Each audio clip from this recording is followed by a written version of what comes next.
بعد فوز المنتخب البرازيلي 4-1 على الكوري الجنوبي السبت الماضي، كشف نجم المنتخب نيمار عن دخوله في علاقة حب جديدة ورسم إشارة القلب، وأرفقهم بقلبين إلى شابة جميلة كانت جالسة على مدرجات استاد 974 بالدوحة.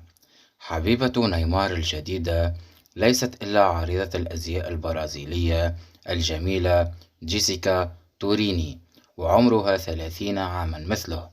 حضرت المباراة الأخيرة وشجعت منتخب بلادها وحبيبها، وظهرت على المدرجات مرتدية بدلة باللون الأزرق مع قميص المنتخب، وشاركت العديد من الصور، وأثنى الجمهور على جمالها متمنين أن تستمر هذه العلاقة في حياة نيمار بعد فشله بالعديد من العلاقات السابقة.